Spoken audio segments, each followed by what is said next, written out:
Halo semuanya, Assalamualaikum warahmatullahi wabarakatuh. Kembali dengan saya Azmi Veronica dengan NIM 6180620001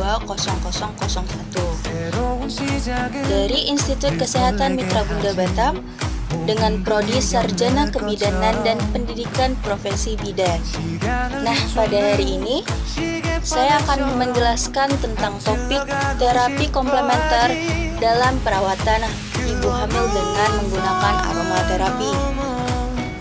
Pertama-tama, terapi komplementer adalah bidang ilmu kesehatan yang bertujuan untuk menangani berbagai macam penyakit dengan teknik tradisional yang juga dikenal sebagai pengobatan alternatif. Sedangkan aromaterapi merupakan salah satu teknik pengobatan atau perawatan menggunakan bau-bauan yang menggunakan essential oil.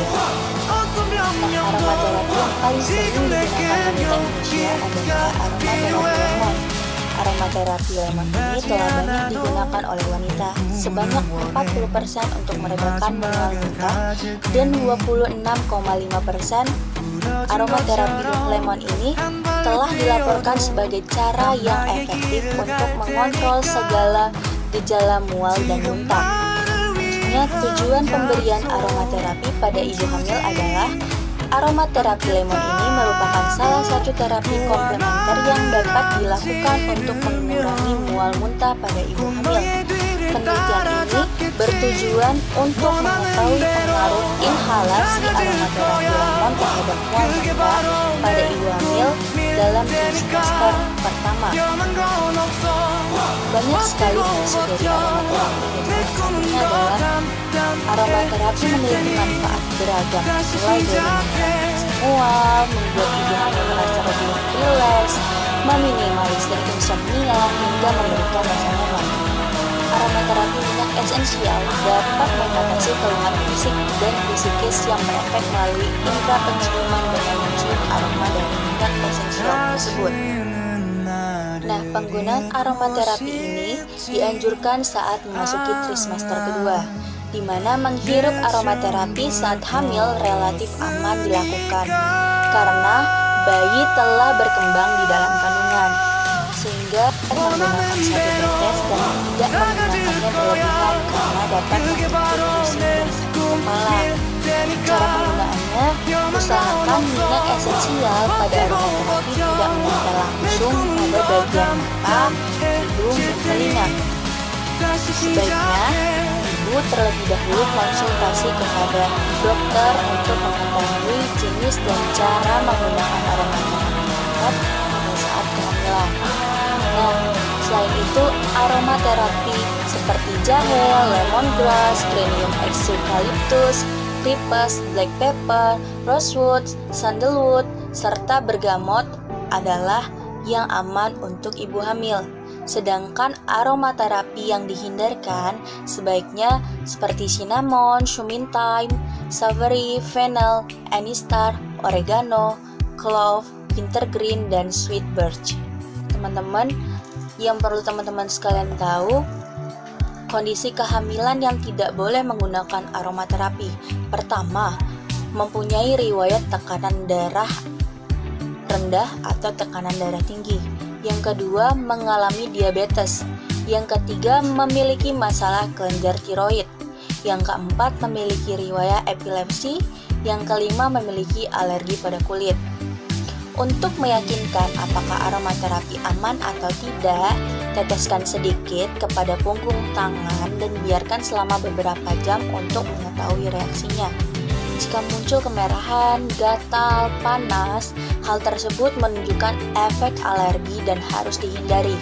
Kemudian, usahakan untuk tidak terlalu lama menghirup aromaterapi saat hamil jika menggunakan esensial yang dibakar atau menggunakan alat tertentu sebagai menimbulkan uap.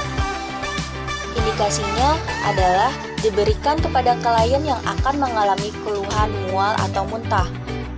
Sedangkan kontraindikasinya, klien mempunyai alergi terhadap aromaterapi, khususnya aromaterapi lemon essential oil. Cara pertama ada inhalasi. Biasanya dianjurkan untuk masalah pernafasan dan dapat dilakukan dengan menjatuhkan beberapa minyak esensial ke dalam mangkuk air mengepul. Yang kedua, ada massage atau pijat, di mana menggunakan minyak esensial aromaterapik dengan minyak dasar yang dapat menenangkan atau merangsang, tergantung pada minyak yang digunakan. Nah, yang ketiga ada namanya difusi, di mana digunakan untuk menenangkan saraf atau mengobati beberapa masalah pernafasan dengan penyemprotan senyawa yang mengandung minyak ke udara dengan cara yang sama menggunakan udara freshener. Yang keempat, ada namanya kompres. Kompres ini bisa panas atau bisa dingin. Di dalam kompres terkandung minyak esensial yang digunakan untuk meredakan nyeri otot atau nyeri, di mana mandi yang mengandung minyak esensial berlangsung selama 10-20 menit yang direkomendasikan untuk masalah kesehatan kulit. Selanjutnya ada mekanisme kerja atau patofisiologis, di mana efek fisiologis dapat dibagi menjadi dua jenis.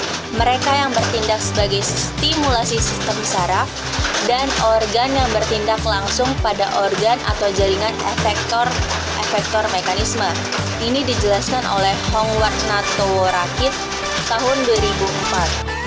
Di sini, aromaterapi didasarkan pada teori inhalasi atau penyerapan minyak esensial yang memicu perubahan sistem limbik pada bagian dari otak sendiri berhubungan dengan memori dan emosi, serta hal ini dapat merangsang respon fisiologis saraf, endokrin atau sistem kekebalan tubuh lainnya yang mempengaruhi sistem denyut jantung, tekanan darah, pernafasan, aktivitas gelombang otak, dan pelepasan berbagai hormon ke seluruh tubuh. Baik, yang terakhir ada SOP atau Standard Operational Procedure.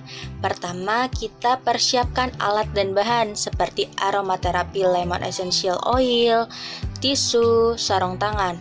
Selanjutnya kita melakukan prosedur seperti preinteraksi. Pertama, bidan melakukan cek catatan keperawatan atau kebidanan dan catatan medis klien tersebut. Yang kedua, identifikasi faktor atau kondisi yang dapat menyebabkan kontraindikasi. Yang ketiga, siapkan alat dan bahannya.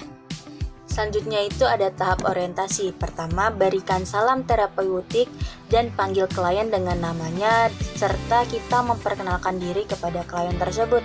Yang kedua, kita menanyakan keluhan klien. Yang ketiga, jelaskan tujuan, prosedur, dan lamanya tindakan pada klien. Yang keempat, beri kesempatan klien untuk bertanya. Yang kelima, pengaturan posisi yang nyaman bagi klien. Jangan sampai klien merasa risih atau merasakan tidak nyaman. Oke, selanjutnya ada tahap kerja, di mana kita harus menjaga privasi klien. Yang kedua, atur posisi klien senyaman mungkin, jangan sampai klien merasakan risih atau sebagainya. Yang ketiga, lakukan cuci tangan serta menggunakan sarung tangan saat melakukan tindakan. Yang ketiga, teteskan 3 tetes aromaterapi lemon essential oil pada tisu. Yang kelima, anjurkan pasien untuk menghirup aromaterapi lemon essential oil selama 10 menit. Yang keenam, setelah terapi tersebut selesai, bersihkan alat-alat dan mengatur lagi posisi pasien hingga pasien nyaman. Yang ketujuh, sudah itu alat-alatnya dibersihkan kembali, lalu kita melakukan cuci tangan. Nah, yang terakhir ada namanya terminasi. Pertama yang harus dilakukan adalah evaluasi hasil kegiatan. Yang kedua, berikan umpan balik positif. Yang ketiga, jangan lupa salam terapeutik untuk mengakhiri interpretasi. Oke, baiklah. Semoga apa yang saya sampaikan kali ini dapat bermanfaat bagi kita semua. Bila ada salah-salah kata, saya mohon maaf. Wabillahi taufik walhidayah. Wassalamualaikum warahmatullahi wabarakatuh. Bye-bye.